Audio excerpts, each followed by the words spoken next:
من يهده الله فلا مضل له ومن يضلل فلا هادي له ونشهد أن لا إله إلا الله وحده لا شريك له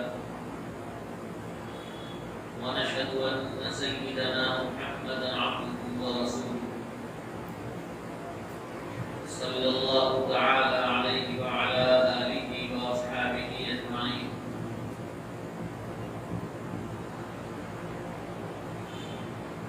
أما بعد فأعوذ بالله من الشيطان الرجيم.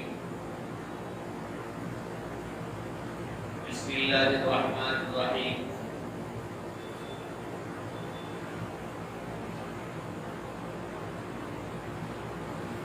إن الله يأمر بالعدل والإحسان وإيتاء ذي القربى وينهى عن الفحشاء والمنكر والبغي يعظكم لعلكم تذكرون. صدق الله العظيم. قال النبي صلى الله تعالى عليه وسلم: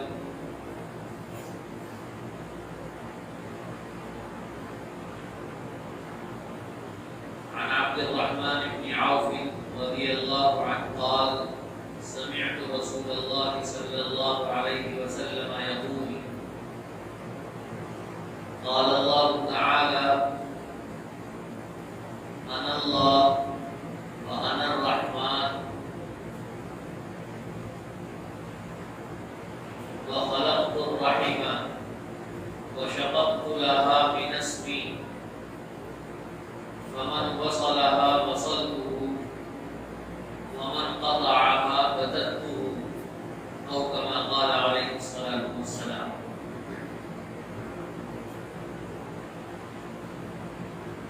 محترم سامعین کرام، عزیز بزرگان دین،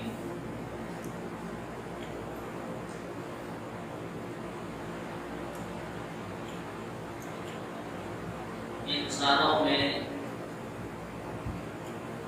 اللہ تعالیٰ نے جانوروں کے مقابلے میں کچھ خصوصیتیں رکھی ہیں. کھانے پینے میں اور ایک عام زندگی گزارنے میں انسانوں میں اور جانوروں میں تھوڑا سا فرق ہوتا ہے. جو طبیعتیں ہوتی ہیں انسانوں کے اندر، ایسی ہی کچھ طبیعتیں جانوروں کے اندر بھی ہوتی ہیں. انسان کو بھی غصہ آتا ہے، جانور کو بھی غصہ آتا ہے. انسانوں میں بھی پیار اور محبت ہوتا ہے، جانوروں میں بھی ہوتا ہے. انسانوں کو بھوک لگتی ہے، جانور کو بھی بھوک لگتی ہے. انسانوں کو بھی پیاس لگتی ہے، جانوروں کو بھی پیاس لگتی ہے. انسانوں کی بھی اولاد ہوتی ہے، جانوروں کی بھی اولاد ہوتی ہے. جس طریقے سے انسانوں میں بیماریاں ہیں، جانوروں کے اندر بھی بیماریاں ہیں. انسان کا بھی علاج ہوتا ہے، جانور کا بھی علاج ہوتا ہے. بہت سی چیزیں انسانوں میں اور جانوروں میں ملتی جلتی ہیں، لیکن کچھ چیزیں ہیں جو انسانوں کے اندر پائی جاتی ہیں، جانوروں میں نہیں پائی جاتی. عقل کا تعلق صرف انسان سے نہیں ہے، جانور کے اندر بھی ہوتا ہے. جانور کو پتا ہے کہ اگر کوئی زہریلا جانور کاٹ دے تو کون سی جڑی بوٹی کھانا ہے، کون سا پتا استعمال کرنا ہے. جانور کو بھی پتا ہوتا ہے کہ بیماری کے اندر کون سے پتے کا استعمال کیا جائے گا. ایسی مثالیں بھی موجود ہیں اور حقیقتیں بھی موجود ہیں. لیکن اللہ تعالیٰ نے انسان کو جو اشرف المخلوق بنایا ہے، سب سے پہلی چیز لیے کہ انسان کو اللہ تعالیٰ نے وحی کا مخاطب قرار دیا، یعنی قرآن مجید کے جو احکامات ہیں وہ انسان کے اوپر لاگو ہوتے ہیں، جانوروں پہ لاگو نہیں ہوتے ہیں۔ نماز پڑھنا انسان کے لیے ہے، جانوروں کے لیے نہیں ہے۔ حلال کھانا انسانوں کے لیے ہے، جانوروں کے لیے کوئی پابندی نہیں ہے۔ چوری سے بچنا انسانوں کے لیے ہے، جانوروں کے لیے کوئی پابندی نہیں ہے۔ قرآن مجید کے جو احکامات ہیں، اللہ تعالیٰ کے جو آرڈر ہیں، وہ احکامات، وہ آرڈرز انسان اس کا مکلف ہے، وہ انسان کو دیے جاتے ہیں۔ عدالت انسانوں کے لیے لگتی ہے، مقدمے انسانوں کے لیے لڑے جاتے ہیں۔ اگر کوئی جانور کسی جانور کو قتل کر دے تو اس پہ کوئی مقدمہ نہیں بنتا، اس کے لیے کوئی لائر نہیں ٹھہرایا جاتا کہ بھئی دیکھو اس نے شیر نے بکری کو کھا لیا ہے، فلاں جانور نے فلاں کو کھا لیا ہے۔ ایسا کوئی مقدمہ ان کے اندر نہیں ہوتا، انسانوں کے اندر ہوتا ہے۔ تو ایسی بہت سی خصوصیتوں میں ایک خصوصیت انسانوں میں ایک ہے، اور وہ خصوصیت ہے رشتہ داری۔ وہ خصوصیت رشتہ داری کی ہے۔ جانوروں میں رشتہ داریاں نہیں ہوتی۔ جانوروں میں کسی کا کوئی ماموں نہیں ہوتا، کسی کا کوئی خالو نہیں ہوتا، کسی کی خالہ نہیں ہوتی۔ ہماری زبان میں، ہمارے بول چال میں لوگ کہتے ہیں، بچے بھی کہتے ہیں بلی شیر کی خالہ ہوتی ہے۔ بولنے کو تو ہوتی ہے لیکن ہوتی نہیں حقیقت کے اندر۔ صرف بولنے میں تو بولتے ہیں لیکن حقیقت سے اس کا کوئی تعلق نہیں۔ تو جو رشتہ داریاں انسانوں کے اندر ہوتے ہیں وہ رشتہ داریاں جانوروں میں نہیں ہوتی۔ اللہ تعالیٰ نے انسانوں کو اس اعتبار سے ممتاز بنایا ہے، اس اعتبار سے ایک الگ خصوصیت انسانوں کو دی ہے کہ انسان اپنے دوسرے انسانوں کے تعلق کو، ان کے ریلیشن کو پہچانتا ہے۔ باپ بیٹے کے ریلیشن کو پہچانتا ہے، بیٹا باپ کے ریلیشن کو پہچانتا ہے، اولاد اپنے والدین ماں باپ کے ریلیشن کو جانتے ہیں۔ ایسے ہی والدین اپنی اولاد کے سے رشتہ داری کو جانتے ہیں۔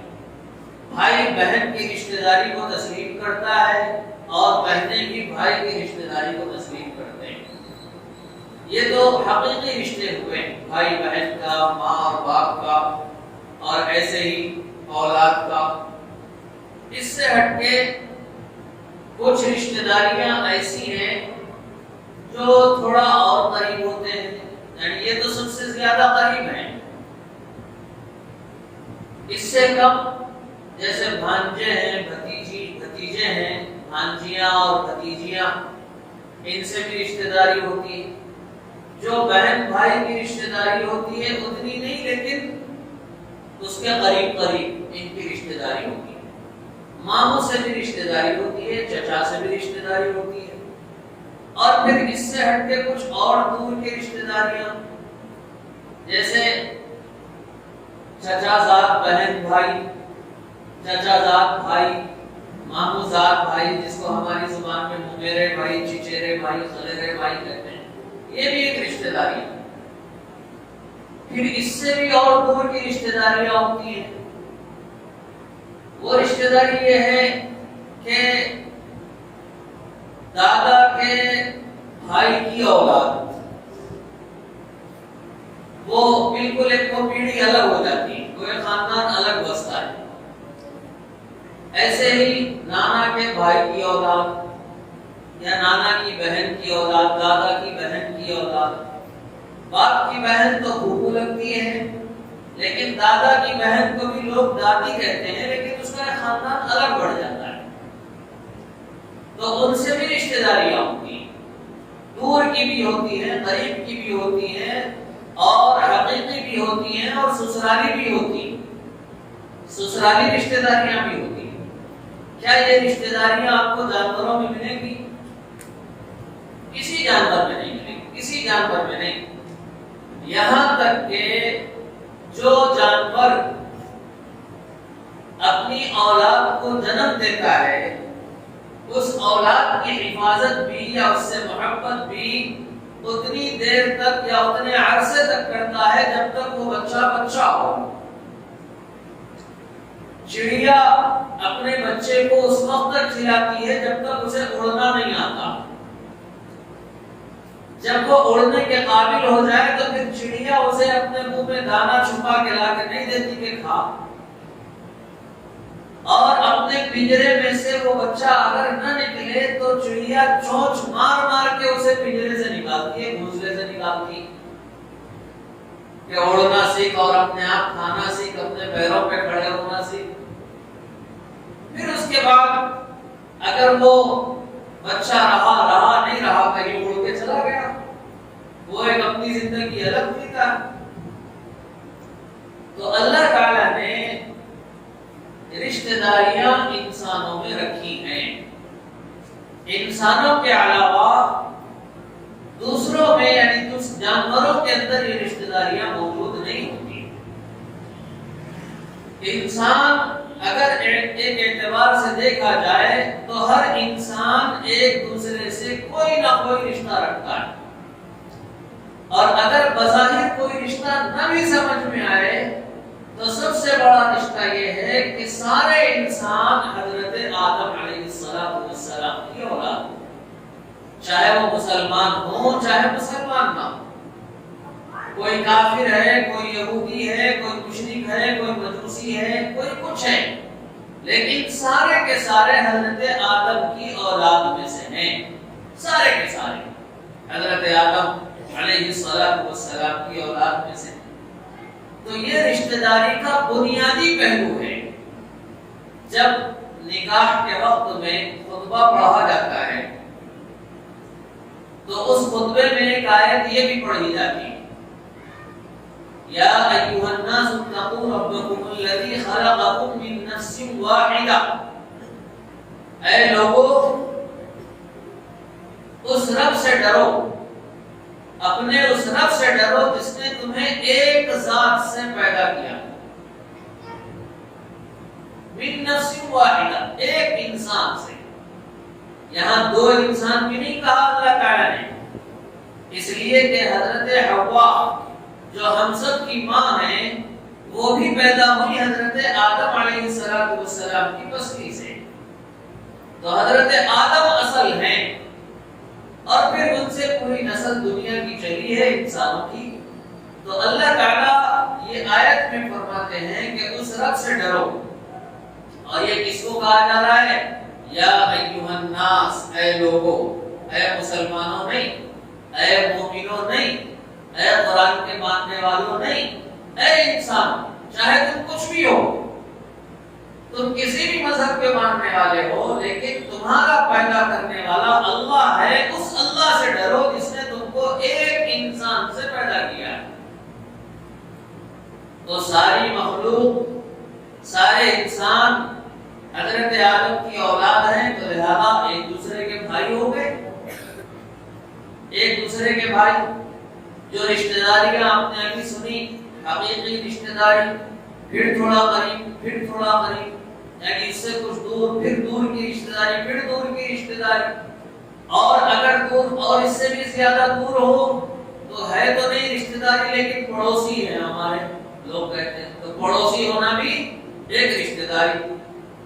پڑوسی نہیں ہے تو ہمارے محلے کے ہیں، ہمارے گاؤں کے ہیں، ہمارے علاقے کے ہیں، یہ یہاں نہیں سمجھ میں آئے گا۔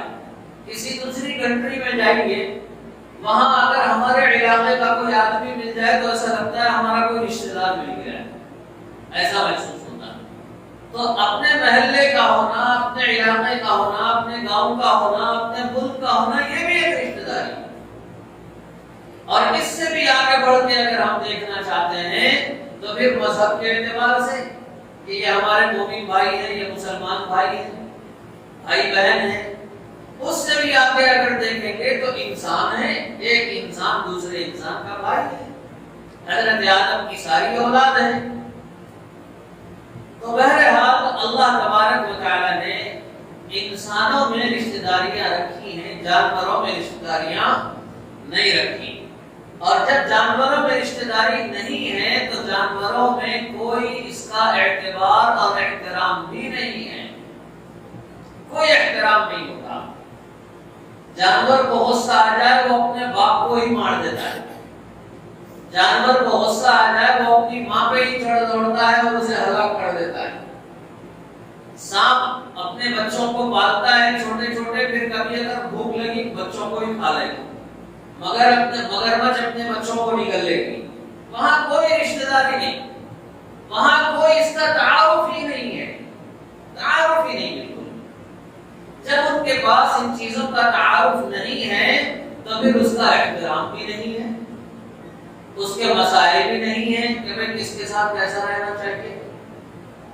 انسانوں میں اللہ نے رکھی ہے رشتہ داری، تو اللہ رب العزت نے رشتہ داری کے حقوق بتلائے، رشتہ داری کے اعمال بتلائے ہیں کہ بھئی رشتہ داری ہے تو پھر اس کو کیسے نبھانا ہے، کیسے نبھانا ہے۔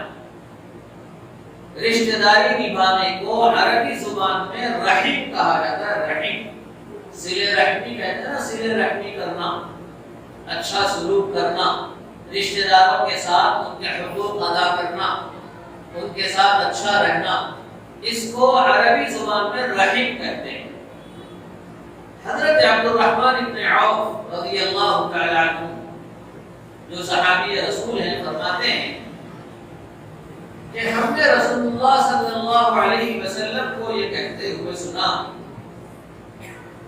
کہ اللہ تعالیٰ فرماتے ہیں کہ انا اللہ و انا الرحمن، اللہ تعالیٰ فرماتے ہیں کہ میں اللہ ہوں، میں رحمان ہوں، وخلقت الرحم، اور صلہ رحمی کو یعنی رشتہ داری کو میں نے پیدا کیا۔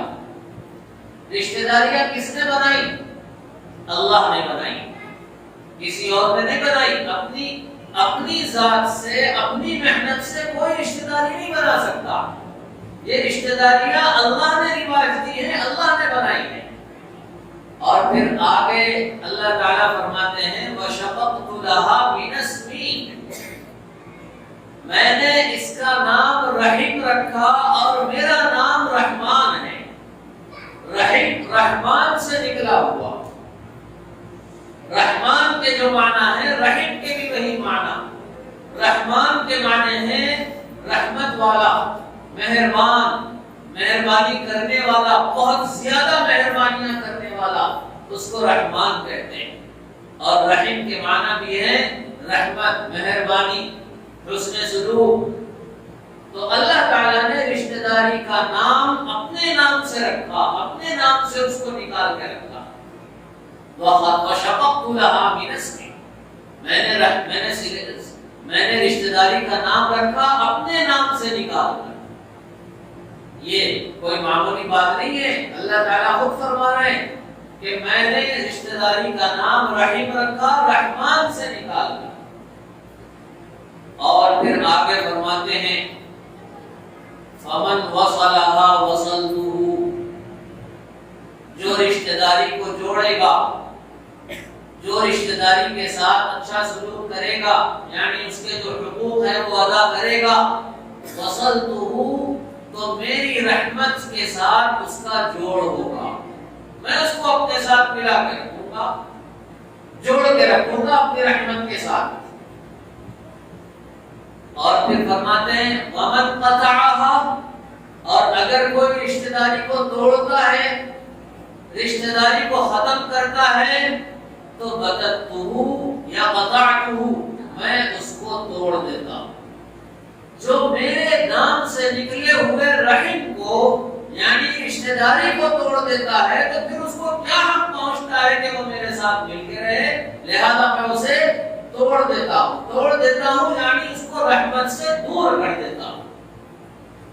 میرے دوستو یہ معمولی بعید نہیں ہے، اللہ تعالیٰ نے رحمی اور رشتہ داری کی فضیلت بھی بتائی کہ یہ اللہ سے جڑی ہوئی چیز ہے، اللہ کے نام سے جڑی ہوئی چیز ہے، اور اس کو توڑنا گویا اللہ کے نام کو توڑنا ہے، اللہ کی شان کو توڑنا ہے، اور جو اللہ کو بالکل بھی پسند نہیں اور اللہ اس کو برداشت نہیں کریں گے۔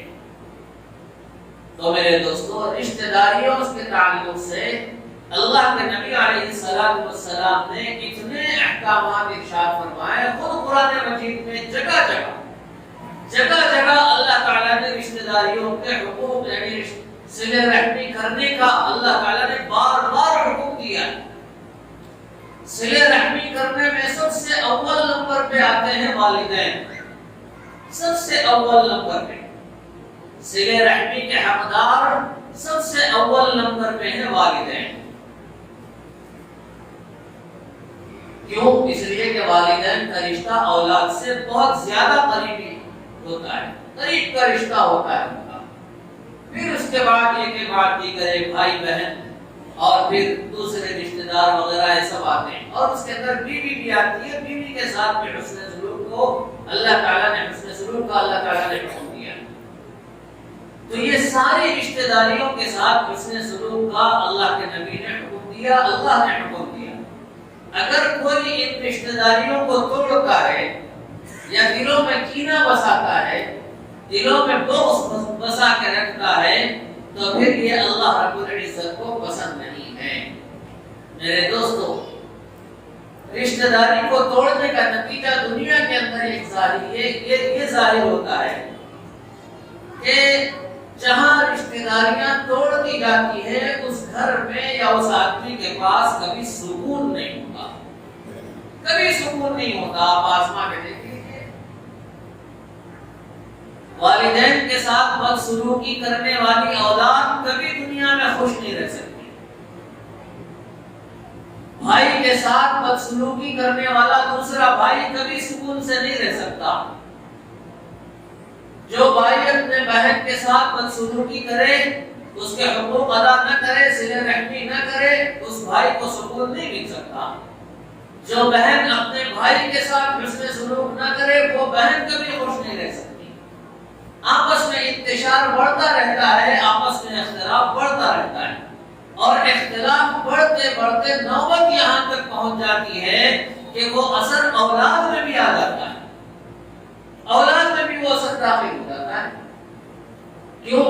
اس لیے کہ بیٹے نے دیکھا کہ اس کے والد، اس کے بابا اور چاچا آپس میں بات نہیں کرتے ہیں، تو بیٹا بھی سوچتا ہے کہ میں کیوں چاچا سے بات کروں جب وہ ہمارے ابا ہی بات نہیں کرتے۔ اور پھر آپس میں اختلاف بڑھ جائے تو بیٹا کو باپ سکھاتا ہے، دیکھو تمہارے چاچا نے ایسا کیا تھا، تمہارے ماموں نے ایسا کیا تھا، فلاں نے ایسا کیا تھا۔ وہ دشمنی منتقل ہوتے ہوتے وہ نسل در نسل پہنچتی، جو عرب کے زمانے میں ہوا کرتا تھا۔ نبی پاک صلی اللہ علیہ وسلم کے تشریف لانے سے پہلے عرب کے لوگوں کا یہی حال تھا۔ قبیلے آپس میں اسی لیے لڑتے تھے کہ وہ باپ داداؤں کی دشمنیاں، دادا پردادا کی دشمنیوں کو وہ نبھاتے ہوئے آ گئے تھے۔ اللہ کے نبی نے ساری دشمنیوں کو کچل دیا، ساری دشمنیوں۔ کہا کب تک تم آپس میں لڑتے رہو گے؟ تم انسان ہو، انسانیت اپنے اندر لاؤ۔ کسی نے لڑائی کی ہے، کسی نے غلطی کی ہے، چلے گیا ہو جانے والا، لیکن اس کی غلطی کو تم کیوں بھگت رہے ہو؟ اللہ کے نبی علیہ السلام نے سارے عرب کے قبیلوں کو آپس میں جوڑ دیا، آپس میں جوڑ دیا۔ آپ نے مہاجرین اور انصار کے قصے سنے۔ جب نبی پاک صلی اللہ علیہ وسلم مکہ چھوڑ کے مدینہ گئے تو مہاجرین کے ساتھ جو حسن سلوک انصار نے کیا وہ اپنی مثال آپ ہے۔ یہاں تک کہ اگر کسی کی 2 بیویاں تھیں، انہوں نے اپنی ایک بیوی کو طلاق دے دی اور اپنے مہاجر بھائی سے ان کا نکاح کروا دیا۔ یہ حسن سلوک۔ کسی کے درمیان رشتہ داری تھی، کسی کے درمیان نہیں تھی، بس وہاں رشتہ داری کا ایک ہی اصول تھا کہ بھائی ان کے ساتھ حسن سلوک کرو، یہ مجبور ہے، یہ پریشان حال ہے، یہ مسلمان ہیں، یہ مومن ہیں، ان کے ساتھ حسن سلوک کرنا چاہیے۔ علیہ السلام نے بھی حسن سلوک کیا. کتنا حسن سلوک. جب مکہ مکرمہ فتح ہوا اور آپ مکے میں داخل ہوئے تو ایسے انداز سے, اتنے عاجزانہ انداز سے کہ آپ کا سر اونٹ کی کوہان کو لگا ہوا تھا. کوہان یعنی اونٹ پہ جو ایسا نکلا ہوا ایک حصہ ہوتا ہے اس کو کوہان کہتے ہیں. اس اتنا چھپے ہوئے تھے اللہ کے نبی صلی اللہ علیہ وسلم. مکے کی گلیوں میں داخل ہوئے اور اعلان کر دیا کہ آج سب کو امان ہے, سب کو معافی, سب کو معافی. جو کعبے میں آ جائے گا اس کو بھی معاف کر دیا جائے گا, جو ابو سفیان کے گھر میں داخل ہوگا اس کو بھی معاف کر دیا جائے گا, اور اگر کوئی ایک دوسرے کی پناہ لے گا اس کو بھی معاف کر دیا جائے گا. ہر ایک کے لیے اللہ کے نبی نے معافی کا اعلان کیا. وہ کون تھے لوگ؟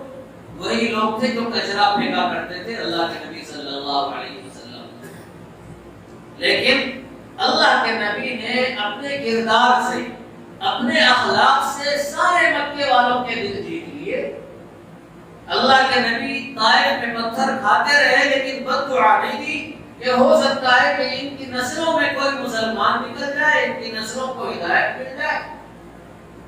اللہ کے نبی علیہ السلام نے صلہ رحمی ایسے سکھائی. اپنے تو اپنے غیروں کے ساتھ بھی حسن سلوک اللہ کے نبی نے سکھایا. جانوروں کے ساتھ بھی حسن سلوک اللہ کے نبی نے سکھایا. لیکن میرے دوستو, آج دنیا کے اندر, آج ہمارے معاشرے کے اندر اتنا سیلفش زمانہ ہو گیا, اتنا سیلفش دور ہو گیا کہ آج ہر ایک کو اپنی پڑی ہوئی ہے, دوسرے کی کوئی فکر نہیں. حضرت میمونہ رضی اللہ تعالی عنہ کے پاس ایک باندی تھی. باندی پہلے زمانے میں کنیزیں ہوا کرتی تھی, باندیاں ہوا کرتی تھی جس کو خریدا اور بیچا جاتا تھا, کام کے لیے رکھتے تھے, غلام بھی ہوتے تھے اور باندیاں بھی ہوتی تھی. حضرت میمونہ کے پاس بھی ایک باندی تھی. حضرت میمونہ نے باندی کو آزاد کر دیا. آزاد کر دیا یعنی اب اس کو کوئی خرید نہیں سکتا, کوئی بیچ نہیں سکتا, وہ آزاد ہے, اس کو آزادی پوری اس کو مل جاتی. تو حضرت میمونہ نے اپنی باندی کو آزاد کیا تو حضور پاک علیہ السلام نے کیا فرمایا؟ حالانکہ کسی غلام کو, کسی باندی کو آزاد کرنا کوئی چھوٹا عمل نہیں ہے, بہت بڑا عمل ہے, بہت بڑا ثواب ہے اس کے اوپر. حضرت ابو بکر نے کئی 100 غلاموں کو خرید کے آزاد کیا تھا اور بھی صحابہ نے کیا. تو حضرت میمونہ سے اللہ کے رسول صلی اللہ علیہ وسلم نے فرمایا کہ میمونہ, اگر تم یہ باندی, تمہارے رشتہ داروں میں کوئی غریب ہے, اگر تم اس کو گفٹ کر دیتی تو یہ زیادہ اچھا تھا. یہ زیادہ اچھا تھا کہ وہ غریب کے بھی کام آ جاتی اور غریب کے گھر میں وہ باندی چلی جاتی. یعنی رشتہ داروں کے ساتھ جو غریب ہیں, جو مستحق ہیں, ان کے ساتھ حسن سلوک کرو. یہ حضرت میمونہ کو اللہ کے نبی نے یہ مشورہ دیا, یہ بات ارشاد فرمائی. تو میرے دوستو, رشتہ داروں کے ساتھ حسن سلوک کرنا اور ایک انسان کا دوسرے انسان کے ساتھ حسن سلوک کرنا, یہ صرف مذہب اسلام سکھاتا ہے. مذہب اسلام کے علاوہ کسی کے نزدیک یہ چیز نہیں ہے, کسی کے نزدیک نہیں ہے. آپ غیروں کی کتابیں اٹھا کے دیکھ لیجئے, ان کے اندر ذاتوں کی تفریق مل جائے گی. یہ وہ فلاں ذات کا ہے, یہ فلاں ذات کا ہے. ان مسلمانوں کے اندر کوئی ذات نہیں, کوئی ذات نہیں. مسلمانوں کے اندر صرف ان اکرمکم عند اللہ اتقاکم, کہ تمہارے نزدیک سب سے معزز آدمی وہ ہے جو سب سے زیادہ اللہ سے ڈرنے والا ہے. بس یہی ایک بنیاد. ایک جلاہا, ایک نچلے درجے کا آدمی, ایک موچی, وہ بھی محدث بن سکتا ہے.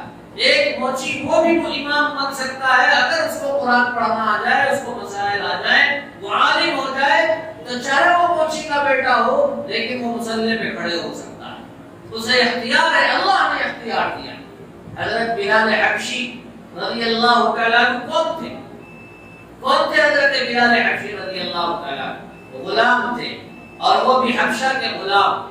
جن کے آنکھ ناک بھی کوئی زیادہ اچھے نظر نہیں آتے تھے، لیکن وہ مؤذن بنے مسجد نبوی کے، اور ایسے بڑے مؤذن ہوئے کہ ان کی آواز جنت تک سنائی دیتی تھی، ان کے اذان کی آواز۔ یہ مقام کیسے ملا؟ انسانیت کی بنیاد پر، حسن سلوک، صلہ رحمی کی بنیاد پر، کہ اسلام کے اندر کوئی ذات پات نہیں۔ میرے دوستو، آج ہمارے گھروں کے اندر، ہمارے معاشرے کے اندر چھوٹی چھوٹی باتوں میں لڑائی جھگڑے، چھوٹی چھوٹی باتوں پہ ایک دوسرے کے ساتھ بات چیت بند، رشتہ داروں میں ناراضگیاں، بھائی بہن سے ناراض، بھائی بھائی سے ناراض، اولاد والدین سے ناراض، والدین اولاد سے ناراض۔ کیا ہو رہا ہے ہمارے گھروں کے اندر؟ کیوں ہم نے یہ طریقہ اپنا لیا؟ کیا شیطان ہم پہ اتنا قابو پا گیا کہ وہ ہمیں ایک دوسرے سے لڑا رہا ہے؟ اور کیا ہوگی یہ بات؟ چھوٹی سی بات، چھوٹی سی بات، کوئی بڑی بات نہیں ہوتی۔ میرے دوستو یاد رکھیے، جب تک ہمارے دلوں کے اندر جو میں پن باقی ہوتا ہے تو پھر آدمی لڑتا اور جھگڑتا ہی رہتا ہے۔ جو آدمی عاجز بن جائے وہ آدمی کبھی لڑتا جھگڑتا نہیں، اور عاجزی اللہ کو پسند ہے، بہت زیادہ پسند ہے۔ میرے دوستو، یہ ٹاپک اس لیے آج سنائی گئی ہے کہ اللہ کے نبی علیہ السلام نے ارشاد فرمایا کہ جب شب برات آئے گی تو اللہ تعالیٰ لاکھوں کروڑوں لوگوں کی مغفرت فرمائیں گے اس رات میں، ابھی آنے والی۔ تو لیکن اس رات میں اللہ تعالیٰ چند لوگوں کو محروم کر دیتے ہیں جب تک کہ وہ سچی توبہ نہ کریں۔ اور محروم ہونے والے لوگوں میں کون ہیں؟ یہی رشتہ داری توڑنے والا، اور بھی بہت سے لوگ ہیں، انشاءاللہ اس وقت اس کو بیان کیا جائے گا، لیکن رشتہ داریوں کا توڑنے والا وہ بھی شب برات میں اللہ کی رحمت سے محروم ہو جاتا ہے۔ والدین کا نافرمان بھی اللہ کی رحمت سے محروم ہو جاتا ہے۔ اگر وہ سچی توبہ کرے گا تو پھر اللہ تعالیٰ اس کی توبہ کو قبول کریں گے اور اپنی رحمت میں لے لیں گے۔ تو اس کا طریقہ کیا ہے؟ طریقہ یہ ہے کہ ہم اپنے دلوں کو صاف کریں، وقت کے آنے سے پہلے شب برات آئے یا نہ آئے، ہماری موت کب آئے گی کس کو کیا پتا ہے، کب ہم دنیا سے چلے جائیں گے کس کو کیا پتا ہے۔ تو اس موت کے آنے سے پہلے ہم ایک دوسرے کا کینہ دل سے نکال کے پھینکیں۔ اللہ کے نبی علیہ السلام نے جنت کی خوشخبری دی ہے اس آدمی کے لیے جو آدمی اپنے دل میں کسی کا کینہ نہیں رکھتا۔ رات کو سویا، سونے سے پہلے اس نے اپنے دل میں کچھ سوچا، میں نے فلاں سے لڑ لیا تھا، فلاں نے میرے ساتھ ایسا کیا، فلاں نے یہ کیا، فلاں نے وہ کیا، چلو سب کو میں نے معاف کر دیا، کوئی ایک کی بھی شکایت دل میں نہیں رکھی، اور اس رات اس کی موت ہو گئی۔ اللہ کے نبی فرماتے ہیں کہ وہ شخص جنتی ہے، وہ شخص جنتی ہے جو اپنے دل کو کینے سے صاف کر لے، ایک دوسرے کے انسانوں کے جو حسد ہے، کینہ ہے، بغض ہے، اس سے صاف کر لے، اور رات کو سو جائے اور اس رات کو مر جائے تو اللہ تعالیٰ اس کو جنت عطا فرما دے۔ تو میرے دوست، وقت آنے سے پہلے ہماری اگر ناراضگیاں ہیں آپس کی تو ہم ایک دوسرے سے معافی مانگ لیں۔ معافی مانگنے سے آدمی کا وقار کم نہیں ہوتا ہے، آدمی کا وقار بڑھ جاتا ہے۔ دیکھیے، معافی مانگنے سے آدمی چھوٹا نہیں ہوتا، معافی مانگنے سے آدمی بڑا ہو جاتا ہے، آدمی کی عزت بڑھ جاتی ہے۔ چاہے سامنے والا کچھ بھی کہے، دیکھو آگے جھکے نہ ہمارے پاس، فلاں کرے نہ ہمارے پاس، جھکے آخر جھکنا ہی پڑا نا۔ بھائی جھکے تمہارے پاس تمہارے لیے نہیں، اللہ کے لیے جھکے۔ اس کے لیے اللہ نے کہا جھک جاؤ، معاف کر دو، تو ہم نے معاف کر دیا۔ تو ہم اللہ کے لیے جھکے ہیں، کوئی ہمیں تانا دیتا ہے، دے کیا کرتا ہے کرے، ہمیں اس کی کوئی پرواہ نہیں۔ ہمیں اللہ کے لیے کرنا ہے، ہمیں اللہ کو راضی کرنا ہے، یہ سوچ کے ہم ایک دوسرے سے جس سے بھی غلطی ہوئی ہو معافی مانگے۔ والدین سے والدین کو کا دل ہم نے دکھایا ہے تو والدین سے معافی مانگے۔ میرے دوستو، اگر ہم سچی معافی مانگیں گے تو اللہ رب العزت شب برات میں بھی ہمیں وہ رحمت عطا کریں گے، وہ فضیلت ہم کو بھی ملے گی۔ اللہ تبارک و تعالی ہم سب کو حسن سلوک کرنے کی توفیق نصیب فرمائے، رشتہ داریاں نبھانے کی توفیق نصیب فرمائے، اور ہمارے دلوں میں سے کسی بھی انسان کا کینہ جو بھی اگر ہو تو اللہ تعالی اس کو ختم فرمائے۔ وآخر دعوانا